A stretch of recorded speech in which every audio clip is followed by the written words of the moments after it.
श्री शिवाय नमस्तुभयम। दोस्तों, आप सभी लोग जानते हैं कि 28 दिसंबर 2024 यानी शनिवार को पड़ रही है पौष मास की शनि प्रदोष व्रत। और दोस्तों, यह वह तिथि है जो पौष मास में पड़ने वाली सबसे बड़ी तिथि है, क्योंकि यह शनिवार के दिन पड़ रही है और इसका बहुत ही बड़ा और विशेष महत्व होता है।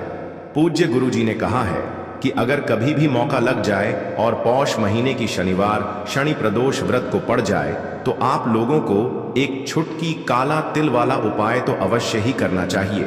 इन दोनों का संयोग बहुत ही कम आता है। इसी के साथ में गुरु जी ने अपनी शिव पुराण कथा में बताया है कि इस दिन आपको एक एक छुटकी काला तिल वाला उपाय तो आपको अवश्य ही करना चाहिए, क्योंकि ऐसा दिन पूरे साल में सिर्फ एक ही बार आता है। और दोस्तों, आप सभी लोग जानते हो कि शनिवार शनि प्रदोष व्रत का अगर सबसे बड़ा कोई उपाय है तो वह एक छुटकी काला तिल वाला उपाय है। तो दोस्तों, शनिवार शनि प्रदोष व्रत के दिन आप लोगों को इस एक छुटकी काला तिल वाला उपाय को जरूर करना है। बहुत सारे लोग होंगे जिन लोगों ने इस उपाय को ना किया हो, मतलब पूरा साल निकल गया, उन्होंने किसी भी दिन इस एक छुटकी काला तिल वाला उपाय को ना किया हो। पर दोस्तों, आपके पास एक आखिरी मौका बचा हुआ है, जो कि 28 दिसंबर शनिवार शनि प्रदोष व्रत के दिन है। इस दिन आप लोगों को इस वाले उपाय को जरूर कर लेना है। भले ही आपने पूरे महीने भर इस उपाय को ना किया हो, पर अगर आपने इस पौष महीने के शनिवार शनि प्रदोष व्रत के दिन अगर इस वाले उपाय को कर लिया तो आपको इस उपाय को करने का वह फल मिलेगा जिसकी आपने कभी कल्पना भी नहीं करी होगी।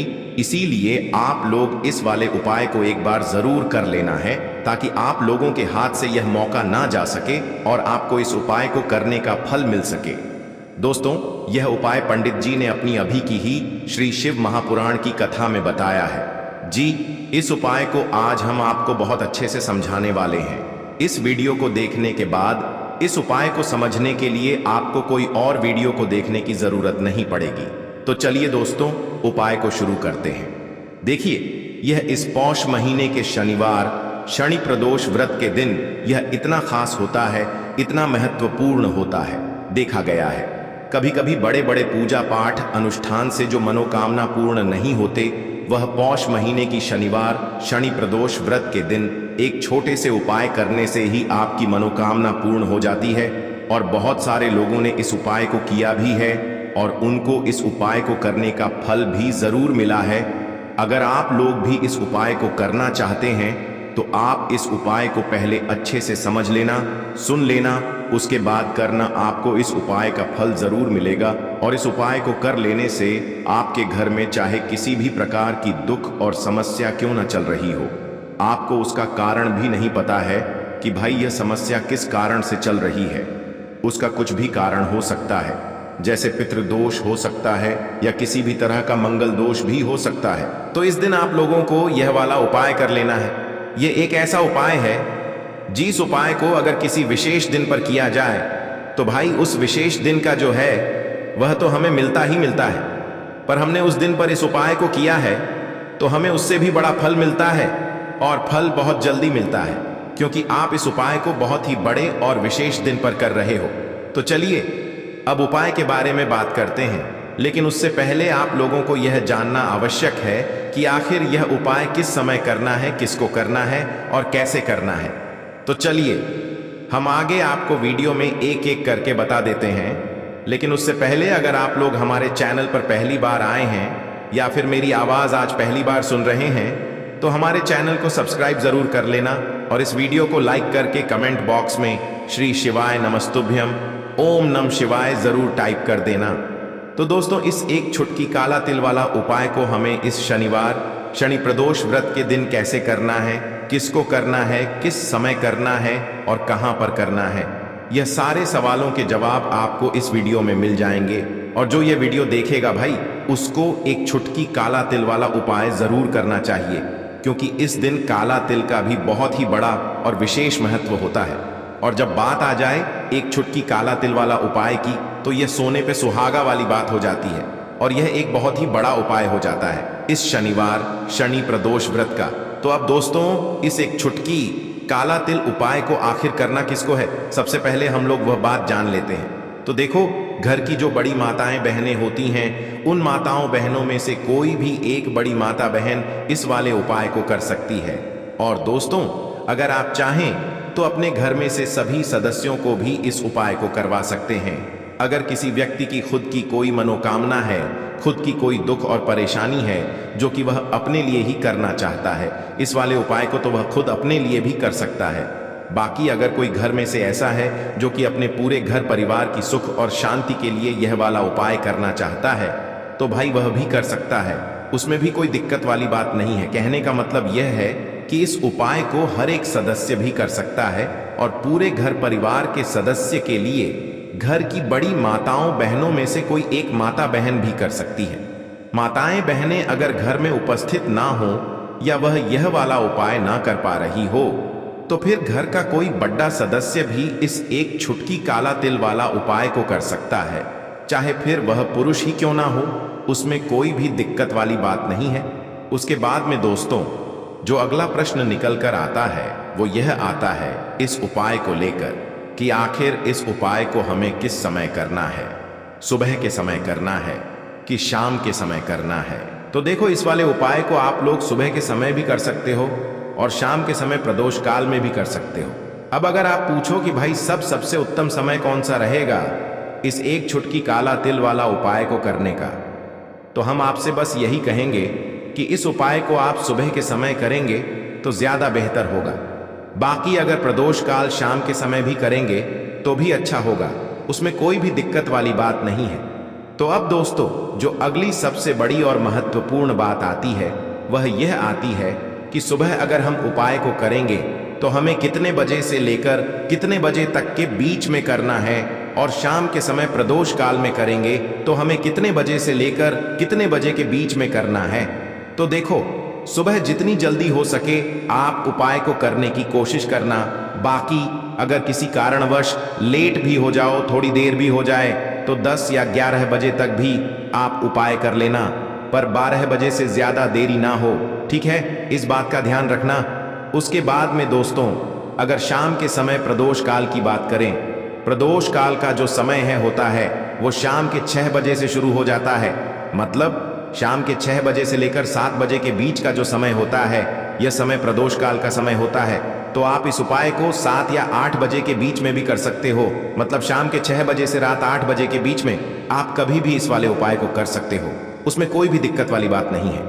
देखिए, यदि हम किसी भी प्रकार के उपाय को निश्चित दिन और निश्चित तिथि पर करते हैं तो इसका हमें बहुत अधिक लाभ मिलता है, और इन उपायों को करने के बाद हमारे जीवन में बहुत अधिक परिवर्तन आता है। साथ ही साथ यह जो उपाय आपके जीवन की सारी परेशानियों को और सारी बाधाओं को दूर करने वाले हैं। देखिए दोस्तों, आज के इस पूरे ही वीडियो में हम आपको 3 चमत्कारिक उपाय बताने वाले हैं, और यह तीनों ही उपाय बहुत ही खास और बहुत ही ज्यादा विशेष होने वाले हैं। तो चलिए दोस्तों, जान लेते हैं गुरुजी द्वारा बताए गए सबसे पहले उपाय के बारे में। देखिए, इस उपाय को करने के लिए सबसे पहले तो आपको काले तिल लेने होंगे। देखिए, काले तिल जो है वह भगवान शनिदेव को प्रसन्न करते हैं, काले तिल भगवान शिव को प्रसन्न करते हैं। तो देखिए, आपको मात्र एक चुटकी की काले तिल लेने होंगे और इसी के साथ में आपको थोड़ा सा शहद लेना होगा। देखिए, शहद जो है आपको मात्र 1 चम्मच ही लेना है, और इसी के साथ में आपको एक तांबे के पात्र के अंदर अपने घर से शुद्ध जल लेना होगा।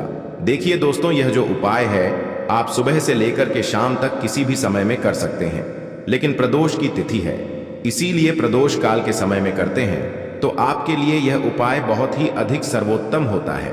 प्रदोष काल के बारे में जिन लोगों को भी जानकारी नहीं है उन्हें बता दें कि प्रदोष काल का समय सूर्यास्त से 45 मिनट पूर्व शुरू होता है और सूर्यास्त 45 मिनट बाद तक रहता है।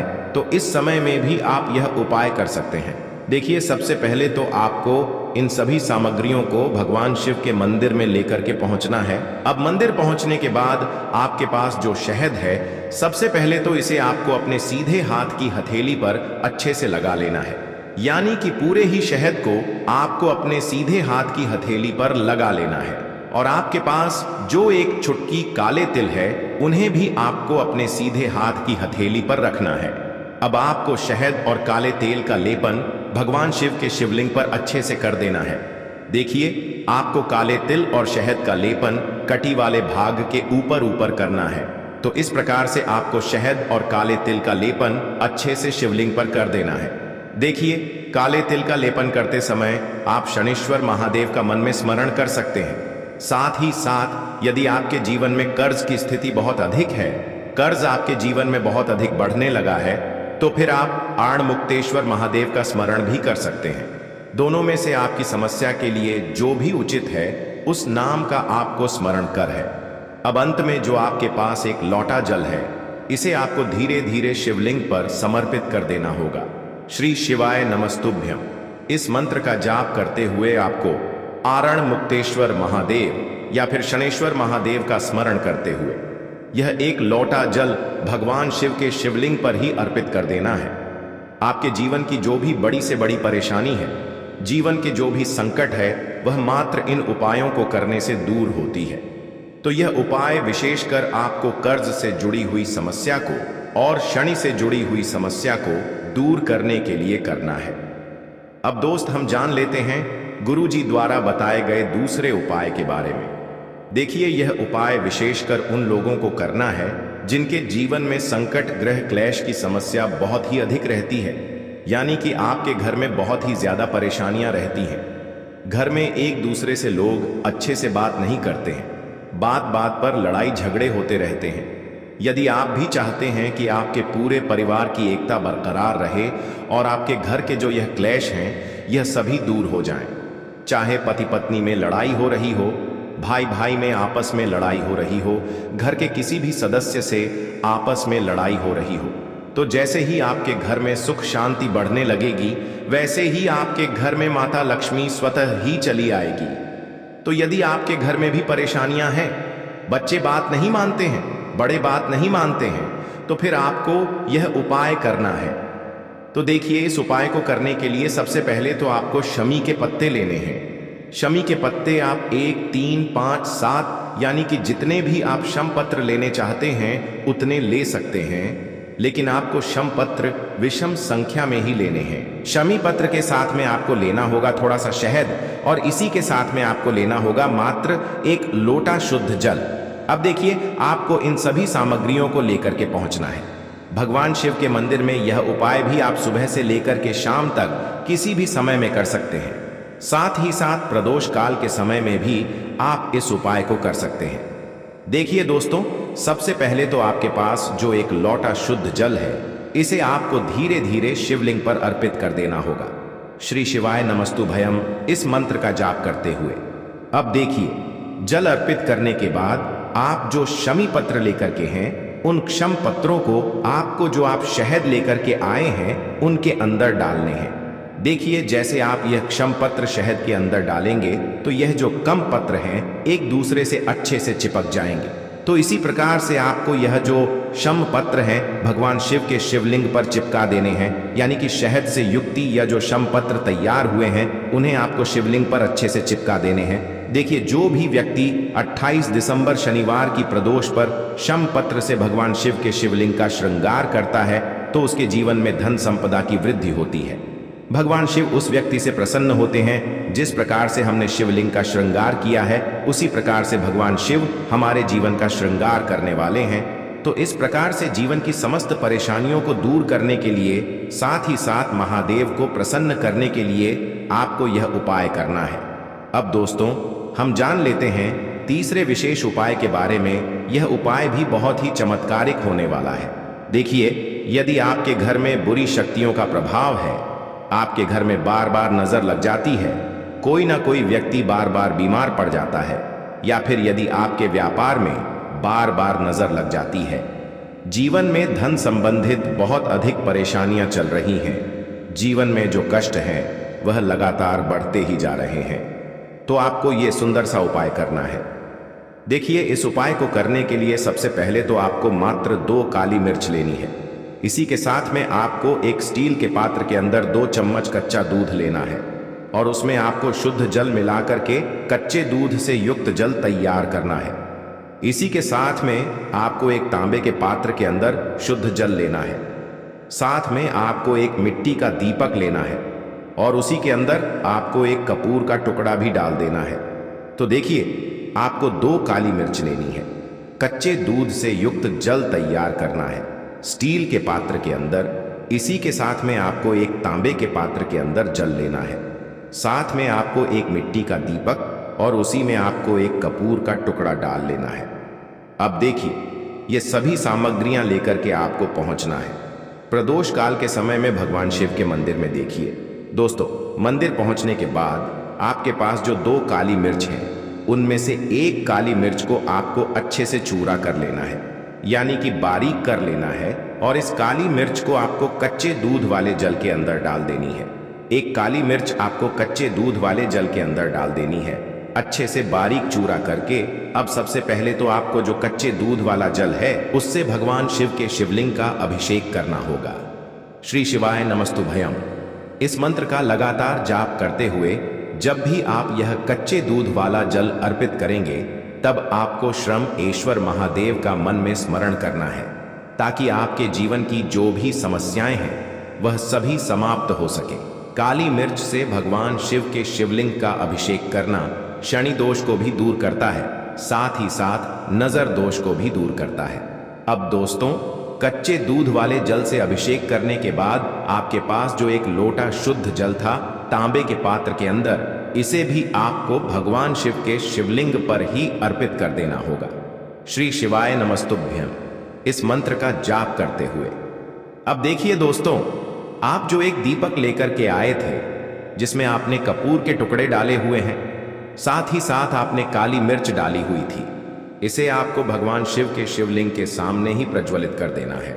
और ये जो दीपक है, इससे आपको शिवलिंग के सीधी तरफ, यानी कि जहां पर गणेश जी का स्थान होता है, उसके नीचे की तरफ आपको यह दीपक जलित करना है। जीवन के जो भी कष्ट होंगे, जो भी परेशानी होगी, वह इस उपाय के माध्यम से निश्चित ही दूर होंगे। तो यह उपाय भी आपको इस शनिवार की इस शनि प्रदोष पर के समय में जरूर करना है। ये वो संजीवनी शुक्रवार के दिन बेलपत्र के वृक्ष के नीचे बैठकर ग्रथ का दिया लगाकर शरीर में जो रोग है उसका स्मरण कर कर शंकर जी से विनय कर कर, हे भोलेनाथ, आपने शुक्र देवता को संजीवनी मंत्र दिया है, तो क्या आप मेरे को वो मंत्र प्रदान नहीं करोगे? मेरे रोग, मेरी बीमारी, मेरे दुख को आप नहीं हारोगेट से कहो, यह शरीर आपने दिया है और भजन करने के लिए दिया है, स्मरण करने के लिए दिया है, कीर्तन करने के लिए दिया है, तो संभालोगे भी आप। और बेलपत्री की ओर मुख कर कर घी का दिया लगाकर महामृत्युंजय मंत्र का स्मरण कर लेने पर धीरे धीरे धीरे धीरे धीरे धीरे वो रोग समाप्ति की ओर आता चले जाता। शंकर भगवान को तुलसी नहीं चढ़ती, केवल एक बैकुंठ चतुर्दशी के दिन चढ़ती है, वह भी रात्रि के समय पर 12 से 4 के बीच में। पर शंकर भगवान को तुलसी नहीं चढ़ती। पर पद्म पुराण कहती है कि शंकर भगवान के मंदिर के बाहर जो तुलसी का वृंद लगाया जाता है, शिव जी के मंदिर के बाहर जो तुलसी का पौधा लगा रहता है या लगाया जाता है, उस तुलसी के पौधे में जितनी मंजियां लगती है, उस मंजी में जितने दाने लगते हैं, उतने दाने गिन लिए जाएं और उतने समय का बैकुंठ का वास उस मनुष्य को प्राप्त हो जाता है। महाराज मृत्यु के बाद कितना विचित्र बात, शंकर को तुलसी नहीं चढ़ती, पर शंकर के दरवाजे के बाहर शिव के द्वार पर जो तुलसी का पौधा लगा है, किसी ने लगाया है, किसी ने रोपित करा है, उस पौधे में जितनी मंजियां लगी है, उस मंजर में जितने दाने लगे हैं, उस दाने जितने हैं उसको काउंट करा जाए, उसके बराबर उतने ही 1000 वर्षों तक उस जीवात्मा को बैकुंठ का वास मिलता है। क्यों उसकी कथा भी यह पर वर्णन। जब भगवान विष्णु सामने शंकर के बैठे थे और भगवान शिव ने जब सत्यनारायण नाम रख दिया था, तब भगवान विष्णु शिव से कहते हैं नारायण, भगवान शंकर से कहते हैं भोलेनाथ त्रिकाल कैलाशी अविनाशी। हे श, मेरे सारे विग्रह के साथ में लक्ष्मी मेरे साथ में बहुत ध्यान देना महाराज। मैं अगर नारायण रूप में हूं तो लक्ष्मी मेरे साथ में, मैं राम रूप में हूं तो सीता मेरे साथ में, मैं कृष्ण रूप में हूं तो राधा मेरे साथ में, मैं रंगनाथ रूप में हूं तो गोदा मेरे साथ में लक्ष्मी सदा विराजमान है। पर आज आपने मेरा जो सत्यनारायण नाम रखा है, मैं अपना संग किसको ले। तब भगवान शिव ने कहा, आप जब बाहर निकले जो रोपित मिले बस वही आपको समर्पित हो। तुलसी का पौधा रोपित था, उस तुलसी के दल को भगवान नारायण ने अपना संग बनाया। और बहुत ध्यान देना, सत्यनारायण की कथा हो, चाहे भागवत की कथा हो, चाहे विष्णु पुराण की कथा हो। इन सभी कथाओं में सबसे ज्यादा प्रसाद की महत्वता नहीं है जितनी तुलसी के दल की महत्वता। गुरु उपायों के लिए मेरे चैनल को सब्सक्राइब जरूर कीजिएगा। श्री शिवाय नमस्तुभ्यां। लें जो कि गोल बत्ती का आटे का शुद्ध देसी गाय का घी का होगा, है ना। इस बात का आप लोगों को ध्यान रखना है। और इस दीपक को आपको घर से जलाकर नहीं लेकर जाना है, भगवान शिव जी के मंदिर में जाकर ही जलाना है। इस बात का भी आप लोगों को ध्यान रखना है। अब दोस्तों यहाँ पर हमें इस बात को समझना है कि यह 11 चावल के दाने हमें लेना कहाँ से है। क्या हमें दुकान से लेकर आना है या हमें अपने घर से लेना है, या कहाँ से लेकर आना है और कौन से चावल लेना है, क्योंकि चावल भी बहुत प्रकार के होते हैं। तो देखो, इन सभी सवालों के जवाब आप लोग एक बात में सुन लो कि भाई ये जो उपाय है, इस उपाय में आपको ये नहीं देखना है कि भाई कौन से चावल है कौन से चावल नहीं है। बस जो भी चावल ले रहे हो वह चावल का दाना सबूत होना चाहिए, मतलब साबुत होना चाहिए, टूटा हुआ नहीं होना चाहिए, कटा पिटा नहीं होना चाहिए। ये बात आपको ध्यान रखना है। बाकी आपका चावल बासमती हो या सादा चावल हो या कोई सा भी चावल हो, उसमें कोई भी दिक्कत वाली बात नहीं है। तो सीधी सी बात है कि आपके घर के रसोई घर में जहां पर आप भोजन बनाते हो, वहां पर जो भी चावल आपके उपस्थित हो, उन चावलों में से अपनी एक कटोरी भर लेना या एक मुट्ठी चावल अलग से निकाल कर रख लेना, क्योंकि हम 11 चावल ही यहाँ पर इस उपाय में लेने वाले हैं। तो हमें यह चावल के दाने गिन कर निकालने पर डड इस बात का आप लोगों को ध्यान रखना है। तो अपने उस चावल की कटोरी में से या चावल में से 11 ऐसे चावल के दाने आप लोग निकाल लो जो कि टूटे हुए ना हो, कटे पिटे ना हो, जिनमें कोई दाग ना लगा हुआ हो, है ना। अच्छे साबुत चावल के दाने 11 दाने आप लोग निकाल कर रख लो और इन्हें किसी भी एक कागज की पुड़िया में या किसी एक छोटी सी कटोरी में आप लोग रख लो, ताकि यह सुरक्षित रहे। आपके एक भी चावल का दाना इधर उधर ना हो और आपका उपाय भी पूरा अच्छे से हो जाए। तो जैसे ही आपका उपाय की जो सामग्री है, 11 चावल के दाने ये तैयार हो जाते हैं, उसके बाद मैं आपको जो भी अपनी पूजन सामग्री है सुबह के समय कर रहे हो, तो 1 लोटा जल या पूजन सामग्री जो लेकर जाना चाहो उसकी भी तैयारी कर लेना। और शाम के समय जा रहे हो तो भाई अपना जो दीपक है उसे तैयार कर लेना, ठीक है। और उपाय को करते समय शुद्धता का विशेष रूप से ध्यान रखना, ठीक है। सुबह सुबह स्नान करने के बाद ही उपाय को करने की आप लोग तैयारी करना। उसके बाद अगर शाम के समय की बात करें तो शाम के समय आपको स्नान करने की ज़रूरत नहीं है, पर शुद्धता का ध्यान रखना है। आपको स्नान तो नहीं करेंगे, आप हाथ मुंह धोकर भी इस वाले उपाय को शाम के समय प्रदोष काल में कर सकते हैं। इसमें कोई दिक्कत वाली बात नहीं है। तो आप अपने उपाय की पूरी सामग्री तैयार करके आपके पास ही में जो आपका शिव मंदिर हो वहां पर पहुंच जाइए। सबसे पहले शिव मंदिर में जाकर आप लोगों को उपाय नहीं करना है, पहले भगवान के दर्शन करना है, भगवान से आशीर्वाद प्राप्त करना है। फिर शिव जी की शिवलिंग के पास में आना है। शिवलिंग के पास में आने के बाद आप जो पूजन सामग्री लेकर आए हुए हैं, जैसे कि सुबह गए हुए होंगे तो 1 लोटा जल और जो भी पूजन सामग्री लेकर आए हैं आप उनसे भगवान शिव जी की पूजन कीजिए। सबसे पहले तो 1 लोटा जल ही चढ़ेगा, उसके बाद में आपकी पूजन सामग्री चढ़ेगी। उसके बाद में अगर दोस्तों शाम के समय अगर आप इस उपाय को कर रहे हो तो अपने साथ में कम से कम एक जो दीपक है गोल बाती का, जो आप अपने साथ में लेकर गए हो, उस दीपक को मंदिर में जाकर अपनी माचिस से जलाना है और उस दीपक को शिवलिंग के पास में रखना है, ठीक है। इस दीपक को रखने के बाद ही आप लोगों को अपना यह वाला उपाय शुरू करना है और दीपक को ज्यादा पास में मत रखना, वैसे भी गर्मी पड़ रही है। भगवान शिव। तो दोस्तों, यह थे पूज्य गुरुजी द्वारा बताए गए कुछ बहुत ही खास उपाय। अगर आपको जानकारी अच्छी लगी हो तो वीडियो लाइक करिएगा। मिलते हैं फिर एक नए वीडियो के साथ। श्री शिवाय नमस्तुभयम।